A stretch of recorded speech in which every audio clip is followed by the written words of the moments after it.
mama. Figyelnem kéne rád, szeretetemmel locsolnom, hiszen olyan vagy, mint egy ne bánts virág. Törékeny és érzékeny, széttépett és összeragasztott. A sors nem kímélt, és én is olyan vagyok.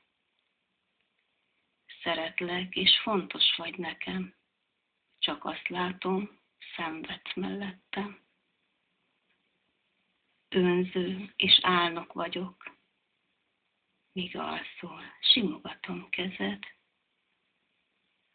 Világod más, mint az enyém, érthetetlen és furcsa vagyok neked. Nem tudom, lesz elég időm, hogy egy kicsit érthetőbb legyek. Erőd elhagy. Gyengeséged már nem takarod. Nem tudod, mert nem érzed. Szeretlek, és fontos vagy nekem.